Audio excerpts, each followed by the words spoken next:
الحمدللہ رب العالمین والصلاۃ والسلام علی سید المرسلین۔ آج ہم نے سیکھنا ہے نماز کا طریقہ۔ کیا سیکھنا ہے؟ نماز کا طریقہ، نماز کا پریکٹیکل طریقہ۔ نماز کیسے پڑھی جاتی ہے، نماز میں کیا کیا چیزیں ضروری ہیں، نماز کیا کرنے سے نماز ٹوٹ جاتی ہے، نماز کن چیزوں سے فاسد ہوئے۔ آج ہم نے اسی طریقے سے پریکٹیکل اس کا طریقہ جو ہے وہ سیکھنا ہے۔ سب سے پہلے آپ جب صف میں کھڑے ہوں گے تو سب سے پہلے اپنے صف سیدھی رکھنی ہے، پاؤں برابر ہوں اور دونوں پاؤں کے درمیان میں کم سے کم 4 انگلی کا فاصلہ رہنا چاہیے۔ یہ آپ کو ناپ کے نہیں دیکھنا ہے، اور اگر آپ پریکٹیکل کر رہے ہیں تو آپ ناپ کے بھی کر سکتے ہیں۔ اندازے سے کم 4 انگلی کا دونوں پاؤں کے درمیان فاصلہ رہنا چاہیے۔ ٹھیک ہے، یہ سب کرنے کے بعد اب سب سے پہلے نماز میں نیت کرنا ہے۔ دیکھیے، نماز میں نیت کرنا نہ فرض ہے، نہ واجب ہے، نہ شرط ہے۔ نیت شرط میں آتی ہے، فرض میں نہیں آتی۔ ٹھیک ہے، اب نیت زبان سے کہنا یہ ضروری نہیں، دل میں بھی اگر آپ کی نیت ہے کہ میں نماز ظہر ادا کر رہا ہوں یا فجر کی نماز ہے، عصر کی نماز ہے، دل میں آپ کی نیت ہے کہ میں یہ نماز ادا کر رہا ہوں، تو زبان سے کہہ لینا یہ بہتر ہے کہ اگر زبان سے کہہ لیا جائے تو یہ اچھی بات ہے۔ اگر نہ کہا کہ دل میں نیت ہے، نیت بولتے ہیں دل کے پکے ارادے، دل میں نیت ہے کہ ہم نے نماز عصر پڑھنی ہے، نماز عشاء پڑھنی ہے، تو اب تکبیر تحریمہ کہتے ہوئے، اللہ اکبر کہتے ہوئے ہاتھ باندھ لیں گے اور نماز شروع کر دیں گے۔ نماز میں کتنے فرض ہیں؟ 7 فرض ہیں۔ کتنے؟ 7 فرض ہیں۔ اسی کے ساتھ ساتھ نماز میں 6 شرطیں ہیں، شرائط نماز میں 6 شرطیں پائی جاتی ہیں۔ کتنی؟ 6 شرطیں ہیں۔ اگر وہ شرطیں نہ پائی گئی تو نماز ہماری شروع ہی نہیں ہوگی۔ نمبر 1 تکبیر تحریمہ، اللہ اکبر کہنا۔ کیا ہے؟ اللہ اکبر کہنا یہ شرط بھی ہے اور نماز میں فرض بھی ہے۔ کیا ہے؟ فرض ہے۔ شرائط نماز 6 ہے اور فرض نماز، فرائض نماز کتنے ہیں؟ 7۔ نماز میں 7 فرض ہیں۔ ٹھیک ہے، شرائط نماز کا بھی جاننا ضروری ہے، فرائض نماز کا بھی جاننا ہمارے لیے ضروری ہے۔ سب سے پہلے سب سیدھی، دونوں پاؤں کے درمیان 4 انگلی کا فاصلہ، اور ہماری نگاہ کہاں ہونی چاہیے؟ یہاں ہم نے سجدہ کرنا ہے، جس جگہ پہ، اس جگہ پہ ہماری نگاہ ہونی چاہیے۔ ادھر ادھر دیکھیں گے تو نماز نماز ہی نہیں ہوگی نا۔ ادھر ادھر دیکھیں گے، منہ پھیر کے دیکھیں گے تو نماز ہی نہیں ہوگی۔ ویسے نماز میں ادھر ادھر اگر نظر چلی جائے تو نماز ٹوٹتی نہیں ہے، نظر جانے سے نماز ٹوٹتی نہیں ہے۔ لیکن اچھی بات تو یہ ہے کہ جو نماز میں حکم ہے، جیسے پڑھنے کا طریقہ ہے، جیسے پڑھنی چاہیے ویسے ہم کو نماز ادا کرنی ہے۔ 7 فرائض کو دیکھتے ہوئے، 6 شرطوں کو دیکھتے ہوئے ہم نے نماز پڑھنی ہے۔ ٹھیک ہے، ایک باپ اپنے بیٹے سے کہتے کہ تم نے جب تک میرا کہا ہوا کوئی سامان منگوایا باپ نے اور بیٹے نے لا کر نہ دیا، اور باپ نے شرط لگا دی کہ جب تک تم سامان لا کے نہیں دو گے میں گھر میں نہیں گھسنے دوں گا۔ یہ شرط ہے بیٹے کے لیے، اور بیٹا لا کے نہ دے گا تو باپ اس کو گھسنے نہیں دے گا، اس کو شرط ماننی پڑے گی، سامان لا کے دینا پڑے گا۔ ایسے ہی نماز میں بھی شرطیں ہیں، جو شرطیں ہمیں ماننی بھی پڑے گی۔ اگر نہیں مانیں گے تو نماز ہماری ہوگی نہیں، نماز شروع ہی ہوگی ہماری۔ ٹھیک ہے، اب 7 فرض ہیں، 7 فرض نماز ہم شروع کریں گے۔ اب ہم نے نماز پڑھنی ہے فجر کی۔ کون سی؟ فجر کی نماز پڑھیں گے پریکٹیکل طریقے سے، اور پھر اس میں جو ہے نا ہم آپ کو بتاتے رہیں گے کہ یہ چیز فرض ہے اور یہ چیز فرض نہیں ہے۔ اسی طریقے سے ہم شروع کریں گے۔ چلے، کون شروع کرے گا نماز پڑھانا؟ چلو عمران آئیے آگے۔ اب سب سے پہلے نیت کرنی ہے، اور نیت کرنے کے بعد نیت کرنی ہے اور ہم نے ہاتھ اٹھا کر، دونوں ہاتھ اٹھا کر کانوں کی لو کو چھو جائیں، کانوں کی لو یہ والی اس کو چھو جائیں کان، اور ہماری ہتھیلیاں قبلہ کی طرف ہوں، کدھر ہوں؟ قبلہ کی طرف ہماری دونوں ہتھیلیاں ہونی چاہیے، ٹھیک ہے؟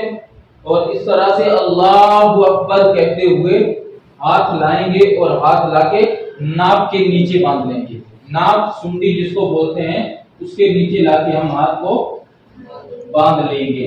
پھر ہم نے ثنا پڑھنا، کیا پڑھنا ہے؟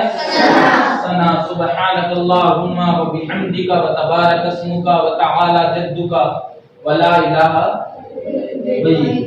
یہ پڑھنے کے بعد اب اگر ہم نماز جماعت کے ساتھ پڑھ رہے ہیں تو صرف امام پڑھے گا، امام کا پڑھ لینا ہی ہمارے لیے کافی ہے۔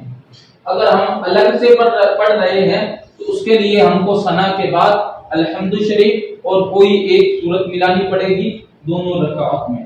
لیکن اب جب ہم امام کے پیچھے پڑھ رہے ہیں تو ہمارے لیے ثنا پڑھنا ہی کافی ہوگا، جو امام قرات کرے گا وہ ہمیں سننی ہوگی، ٹھیک ہے؟ اس میں ہم پڑھیں گے۔ چلیں شروع کریں۔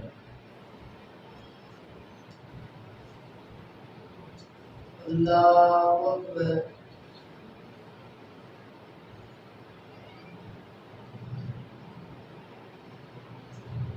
ثنا پڑھے، بلند آواز سے پڑھے۔ ویسے تو نماز میں آہستہ پڑھنا ہے، اتنا زور سے کہ خود کے کان سن سکے، لیکن اب ہم نے جو ہے تھوڑا سا زور سے پڑھنا ہے کیونکہ ہم پریکٹیکل طریقہ سیکھ رہے ہیں۔ چلو تم پڑھاؤ۔ سبحانك اللهم وبحمدك وتبارك اسمك وتعالى جدك ولا اله غيرك۔ بس اتنا سب نے دل ہی دل میں پڑھنا ہے، اتنا زور سے کہ خود کے کان سن سکیں، کوئی اور ساتھ والے کو سنائی نہ دے، ٹھیک ہے؟ چلیے اب جو ہے نا تم کو تلاوت کرنی ہے ایک سورت الحمد شریف، اس کے بعد ایک سورت ملانی ہے، دوسری رکعت میں بھی اسی طرح سے کرنا ہے۔ پہلے شروع کریں، ثنا پڑھ لیا ہے، اب سورت شروع کریں۔ الحمدللہ رب العالمین الرحمن الرحیم مالک یوم الدین۔ نگاہ سب کی سجدے والی جگہ پہ ہونی چاہیے۔ وإياك نستعين اهدنا الصراط المستقيم صراط الذين أنعمت عليهم غير المغضوب عليهم ولا الضالين۔ قل هو الله أحد الله الصمد لم يلد ولم يولد ولم يكن له كفوا أحد۔ اللہ اکبر۔ اب رکوع میں رہیے گا آپ سب، ٹھیک ہے؟ اور تسبیح پڑھنی ہے سبحان ربی العظیم۔ کون سی تسبیح؟ سبحان ربی العظیم پڑھنی ہے۔ اب آپ کی پیٹھ جو ہے بالکل سیدھی ہونی چاہیے، اس طریقے سے سیدھی ہونی چاہیے کہ اگر اوپر پانی کا پیالہ بھی رکھا جائے تو وہ چھلکے نہیں، گرے نہیں، ٹھیک ہے؟ اس طرح سے پیٹھ سیدھی ہونی چاہیے آپ کو، ٹھیک ہے؟ اور تسبیح پڑھنی ہے سبحان ربی العظیم، سبحان ربی العظیم، سبحان ربی العظیم۔ اب امام کہے گا سمیع اللہ لمن حمدہ، اور آپ لوگوں کو جماعت میں کہنا ہے ربنا لک الحمد۔ اب امام کہے گا اللہ اکبر، سجدے میں جائے گا تو آپ لوگوں کو بھی سجدہ کرنا ہے۔ اللہ اکبر۔ سجدہ کرتے رہیے گا، ٹھیک ہے؟ تھوڑا دیکھ لیتے ہیں۔ سجدہ اس طریقے سے ہونا چاہیے کہ دونوں پاؤں کی انگلیاں پاؤں کو دبا کے رکھیں گے اور نگاہ تمہاری جو ہے یہ ناک پر ہونی چاہیے، اور اس میں تسبیح پڑھیں گے سبحان ربی الاعلی، سبحان ربی الاعلی، سبحان ربی الاعلی۔ ہاتھوں کے درمیان میں سر رکھنا ہے، جی اسی طریقے سے جیسے پہلے سکھایا تھا اسی طریقے سے یہ رکھنا ہے۔ سمٹ کر سجدہ نہیں کرنا، سمٹ کر عورتوں کو حکم ہے سجدہ کرنے کا۔ چلے آپ کھڑے ہو جائیں۔ اللہ اکبر، اللہ اکبر۔ تسبیح پڑھنی ہے سبحان ربی الاعلی، سبحان ربی الاعلی، سبحان ربی الاعلی، اللہ اکبر۔ اس میں کھڑے ہوتے وقت جو ہے نا اپنا کپڑا وغیرہ کچھ نہیں سمیٹنا ہے، ٹھیک ہے، سیدھے کھڑے ہو جانے ہیں، نگاہ پھر کہاں ہونی چاہیے ہماری؟ سجدے والی جگہ پہ ہماری نظر ہونی چاہیے۔ چلیے امام شروع کرے گا الحمد شریف۔ الحمدللہ رب العالمین الرحمن الرحیم مالک یوم الدین ایاک نعبد و ایاک نستعین اهدنا الصراط المستقیم صراط الذین انعمت علیہم غیر المغضوب علیہم ولا الضالین۔ آہستہ سے آمین کرو، آہستہ سے، اتنا آہستہ کہ خود سن سکو، دوسرے کو سنائی نہ دے، ٹھیک ہے؟ انا اعطینا قل هو الله احد الله الصمد لم يلد ولم يولد ولم يكن له كفوا احد۔ اللہ اکبر۔ سبحان ربی العظیم، سبحان ربی العظیم، سبحان ربی العظیم، سمیع اللہ لمن حمدا، ربنا لک الحمد۔ اللہ اکبر۔ سبحان ربی الاعلی، سبحان ربی الاعلی، سبحان ربی الاعلی۔ اللہ اکبر، اللہ اکبر۔ سبحان ربی الاعلی، سبحان ربی الاعلی، سبحان ربی الاعلی۔ اللہ اکبر۔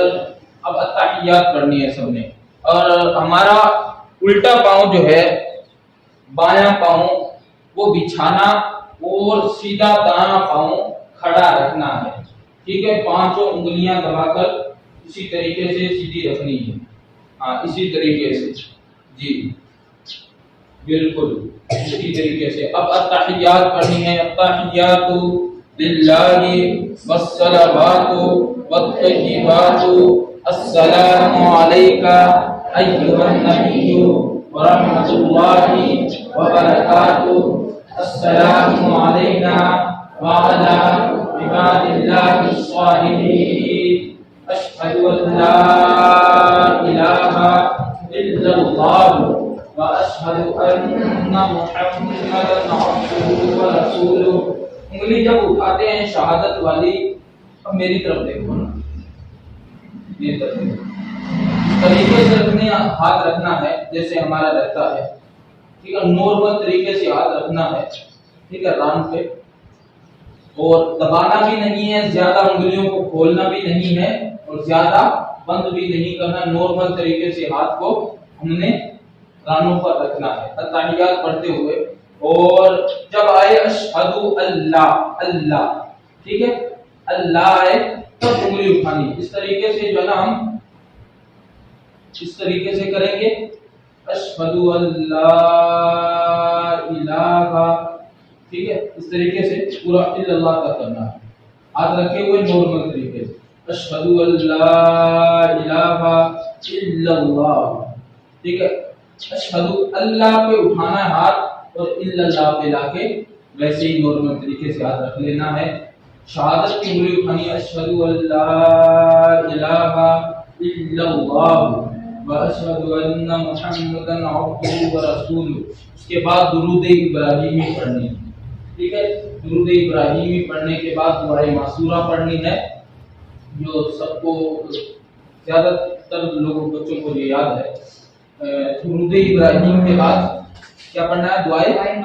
دعائے معصورہ پڑھنا ہے۔ اس کے بعد ہم نے دونوں طرف سلام پھیرنا، پہلے دائیں طرف سلام پھیریں گے، پھر بائیں طرف سلام پھیریں گے، ٹھیک ہے؟ اس طریقے سے ہم نے ساری نمازیں پڑھنی ہے۔ فجر کی ہے، اس میں 2 رکعت جماعت کے ساتھ، ظہر میں 4 رکعت جماعت کے ساتھ، عصر میں 4 رکعت جماعت کے ساتھ، اور مغرب میں 3 رکعت جماعت کے ساتھ، اور عشاء میں 4 رکعت جماعت کے ساتھ۔ ہم نے اسی طریقے سے جو ہے نمازیں جماعت کے ساتھ ادا کرنی ہے۔ اب رہی بات نماز میں فرض کیا کیا ہے، نماز میں شرطیں کون کون سی ہیں؟ دیکھیں، شرط نماز میں اور فرض نماز میں، تکبیر تحریمہ یعنی اللہ اکبر کہنا، اس کو بولتے ہیں تکبیر تحریمہ۔ تکبیر تحریمہ اللہ اکبر کہہ کر ہاتھ باندھنے کو تکبیر تحریمہ کہتے ہیں۔ کیا کہتے ہیں؟ کہتے ہیں یہ نماز میں شرط بھی ہے اور فرض بھی ہے، ٹھیک ہے۔ اب اس کے بعد ہے شرط، نمازوں کی شرطیں دیکھنی ہیں ہمیں۔ 6 شرطیں ہیں، کتنی ہیں؟ 6 شرطیں۔ ایک شرط ہوگی تکبیر تحریمہ، دوسری ہے طہارت۔ طہارت کا مطلب کیا ہوتا ہے؟ طہارت کا مطلب ہوتا ہے خود کا پاک ہونا، خود کے کپڑوں کا پاک ہونا، جس جگہ نماز پڑھ رہے ہیں اس جگہ کا بھی پاک ہونا، یہ نماز میں شرط ہے، ٹھیک ہے۔ آپ نے غسل کر لیا، وضو کر لیا، کپڑے بھی پاک پہن لیے، لیکن اگر ناپاک جگہ پہ نماز پڑھ رہے ہیں تو نماز ہوگی نہیں، کیونکہ اس میں شرط پائی نہیں جا رہی۔ سمجھ آ رہی ہے میری بات؟ طہارت یہ پاکی حاصل کرنا۔ ستر عورت، ستر عورت کا مطلب کیا ہوتا ہے؟ عورت کا چھپانا، مطلب مرد کے لیے ناف سے لے کر گھٹنوں کے نیچے تک چھپا ہونا فرض ہے نماز میں۔ کیا ہے؟ کیا ہے یہ؟ شرط ہے۔ کیا ہے؟ شرط ہے۔ کیا ہے؟ شرط ہے۔ اس کو ستر عورت بولتے ہیں۔ کیا بولتے ہیں؟ ستر عورت، مرد کے لیے ناف سے لے کے گھٹنوں کے نیچے تک، اور عورتوں کے لیے ہاتھ کی ہتھیلیاں، پاؤں کی ہتھیلیاں، نیچے کا حصہ، اور منہ کی ٹکلی، یہ منہ کا حصہ، یہ اس کے علاوہ سارا بدن چھپانا عورت کے لیے شرط ہے۔ کیا ہے؟ شرط ہے۔ ستر عورت۔ استقبال قبلہ، استقبال قبلہ بولتے ہیں کعبے کی طرف منہ کر کے، قبلہ کی طرف منہ کر کے نماز پڑھنا۔ اگر تم نے کعبے کے بجائے، ٹھیک ہے، اس کے علاوہ کدھر کہیں اور منہ کر کے نماز پڑھنا شروع کر دی تو نماز ہوگی ہی نہیں، کیونکہ اس میں شرط نہیں پائی جاتی۔ نیت کون سی ہے؟ نمبر 5 تکبیر تحریمہ، طہارت، ستر عورت، استقبال قبلہ، 4 ہو گئی۔ اب 5ویں ہے نیت، ٹھیک ہے۔ نماز پڑھنی ہے ظہر کی تو نیت ہونی چاہیے نا ظہر کی۔ اگر نماز پڑھ رہے ہیں ہم ظہر کی اور نیت کر رہے ہیں ہم فجر کی تو نماز نہیں ہوگی۔ نیت کس کو بولتے ہیں؟ دل کے ارادے۔ دل میں اگر ارادہ یہ ہے کہ میں ظہر کی نماز اور فجر کی سمجھ کے یا عصر کی سمجھ کے پڑھ رہا ہے تو نماز نہیں ہوگی، کیونکہ نیت ضروری ہے۔ کتنی شرطیں ہو گئی؟ 5۔ ایک شرط رہ گئی، وہ کیا ہے؟ وقت۔ وقت کا ہونا بھی ضروری ہے۔ ظہر کے وقت عصر کی نماز نہیں پڑھ سکتے، عصر کے وقت جو ہے نا ظہر کی نماز نہیں پڑھ سکتے، ٹھیک ہے۔ وقت کا ہونا بھی نماز میں شرط ہے۔ اگر وقت پایا جائے گا تو نماز ہو جائے گی، وقت نہیں پایا جائے گا تو نماز ہوگی ہی نہیں، شروع ہی نہیں ہوگی۔ اب کوئی آ کے ظہر کے وقت فجر کی نماز پڑھے، قضا نہیں قضا پڑھے تو نماز ہو جائے گی؟ نہیں ہوگی، کیونکہ وقت ہی نہیں ہے نا۔ وقت ہوگا تو ہماری نماز ہوگی۔ یہ کتنی شرطیں ہیں؟ 6 شرطیں ہیں۔ ان شرطوں پر ہمیں عمل کرنا ہے۔ اسی کے ساتھ نماز میں 7 فرض ہیں، جس کو فرائض نماز کہتے ہیں۔ کیا کہتے ہیں؟ فرائض نماز۔ چلو فرائض نماز سناؤ۔ فرض نماز میں کتنے فرض ہیں؟ کھڑے ہو کے سناؤ، کون کون سے ہیں؟ پتہ تو چلے کس کو یاد ہے؟ جی، تکبیر تحریمہ، قیام کرنا، قرات کرنا، رکوع کرنا، 2 سجدے کرنا، قاعدہ اخیرہ کرنا، آخری رکعت میں بیٹھنا، اور طرف سلام پھیرنا۔ اسی طریقے سے ہم کو فرض کے ساتھ ساتھ شرط بھی یاد ہونی چاہیے، ٹھیک ہے۔ نماز میں 6 شرطیں ہیں وہ بھی یاد ہونی چاہیے، اور نماز کی جتنی بھی فرض ہیں وہ بھی آپ کو یاد ہونا چاہیے۔ نماز میں ادھر ادھر دیکھنا نہیں۔ نماز میں جہاں پر ہمیں حکم دیا گیا ہے، جیسے کھڑے ہیں قیام میں تو ہماری نگاہ سجدے والی جگہ پہ ہونی چاہیے، رکوع میں گئے تو ہماری نگاہ کہاں ہونی چاہیے؟ پچھلی بار بتایا تھا کہاں ہونی چاہیے؟